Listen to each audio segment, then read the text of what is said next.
तेरा मेरा रिश्ता।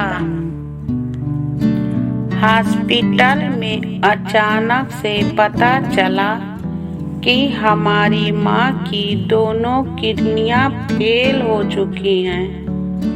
बीमार तो वो बहुत दिनों से ही थी। दिनों दिनों स्वास्थ्य भी गिरता जा रहा था। आसपास के डॉक्टरों ने कभी मौसमी प्रभाव बताया तो कभी दिलासा दिलाया कि जल्द ही सब ठीक हो जाएगा। पर जब बड़े हॉस्पिटल में दिखाया गया तो किडनी की बीमारी सामने आई। हमारे पूरे परिवार के लिए ये किसी सदमे से कम नहीं था। बाबूजी के चेहरे से तो साफ लग रहा था कि वो प्रतिक्रिया विहीन हो चुके थे। हम सभी भाई बहनों को तो समझ में ही नहीं आ रहा था कि आगे क्या होने वाला है। डॉक्टर से सलाह मशवरा बाबूजी ने किया। डॉक्टरों के सलाह अनुसार डायलिसिस शुरू कर दिया गया। डायलिसिस की प्रक्रिया जान बचाने से कहीं ज़्यादा जानलेवा जैसी थी। मैं चूंकि सब भाई बहनों में बड़ा था, मुझे थोड़ी बहुत जानकारी थी। जब भी माँ को हॉस्पिटल लाया जाता डायलिसिस के लिए, मैं जरूर साथ आता। डायलिसिस होने देखता, माँ के कष्ट को देखता। सच कहूँ महसूस करता निष्प्राण सा बिस्तर पर पड़ा शरीर प्राण की खोज में था और प्राण कहीं पंछी बन उड़ने को मार्ग ढूंढ रहे थे। जिस दिन से इस खास बीमारी के बारे में सुना था, हम सब के बीच एक मौन प्रश्न ही रहा। कभी किसी ने भी आपस में किसी से कुछ नहीं पूछा। सवाल था, जिस दिन माँ हमारे पास हमारे साथ नहीं होगी, उस दिन क्या होगा?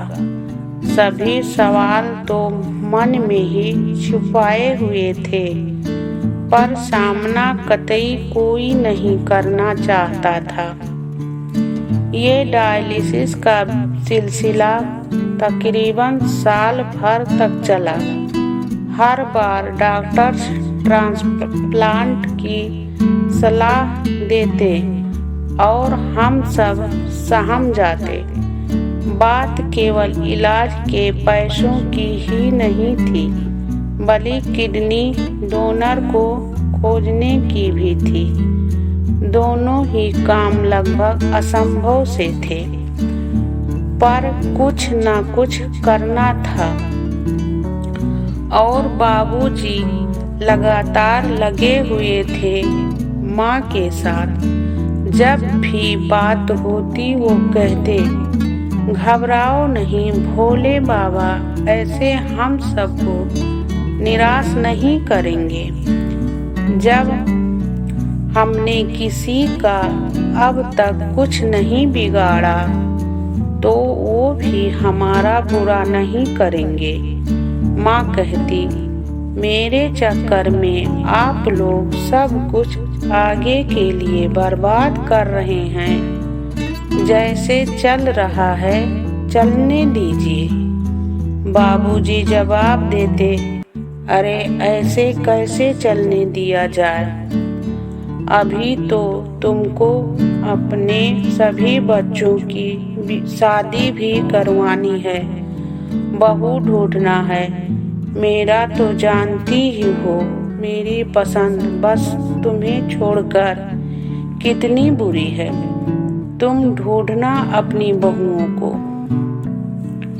इस नोक-झोंक से माहौल थोड़ा हल्का हो जाता, पर सच्चाई हम सबको पता थी कि अगर समय पर सही इंतजाम नहीं किया गया तो ये नोक-झोंक भी बहुत दिनों तक चलने वाली नहीं।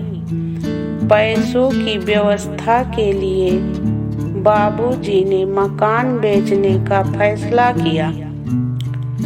रिश्तेदारों ने तो हमेशा की तरह हाथ खड़े कर दिए थे और बाबूजी को खुद के अलावे किसी और पर ज्यादा भरोसा था भी नहीं। आखिरकार मकान बेचकर पैसों का इंतजाम करने के बारे में सोचा गया। माँ ने बहुत गुस्सा किया इस बात पर, लेकिन बाबूजी के एक बात के आगे वो कुछ ना बोल सकी। बाबूजी ने बस इतना ही कहा, तुम रहोगी तो सब शोभा है, और अगर तुम नहीं रहोगी तो इस मकान को मजार बनने में देर नहीं लगेगी। अब डोनर खोजने की बारी थी। काफी मशक्कत की गई पर हुआ कुछ नहीं। आतंक वही हुआ जिसका बस मिसाल ही दी जा सकती है। बाबूजी ने अपने जीवन का सबसे बड़ा फैसला किया। उन्होंने तय किया कि वो अपनी एक किडनी अपनी धर्मपत्नी को दान करेंगे। डॉक्टरों ने भी जांच परख कर इस बात की पुष्टि की कि ऐसा करना संभव है, क्योंकि दोनों के ही ब्लड ग्रुप एक समान थे। ये बहुत बड़ा फैसला था, इतना बड़ा कि इस पर पूरे परिवार का भविष्य टिका हुआ था। इतना जरूरी कि इसमें हुई चूक पूरी बगिया उजाड़ सकती थी। माँ ने जब सुना वो बाबूजी को घूरते ही रही।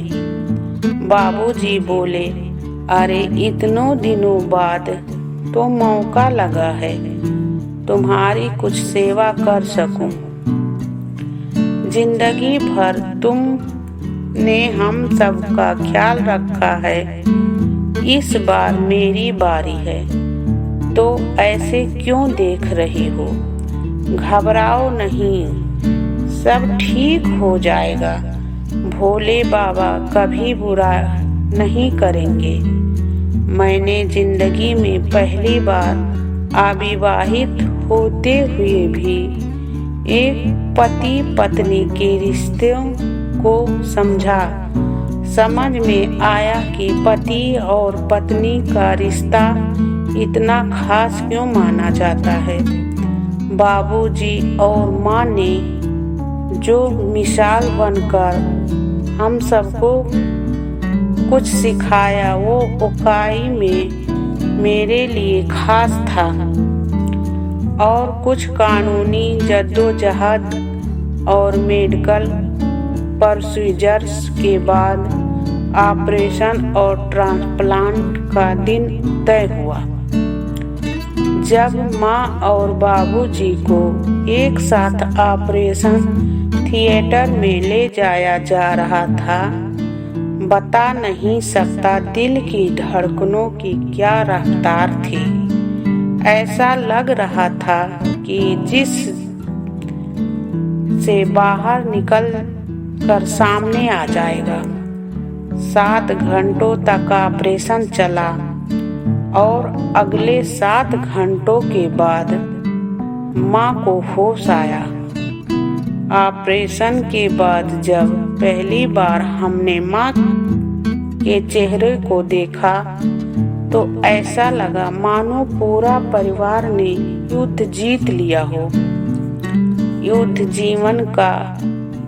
जीवन से, युद्ध नीति का, युद्ध नीति से बाबूजी के चेहरे पर भी अलग ही चमक थी। वो चमक दंभ की नहीं थी, एहसान की नहीं थी।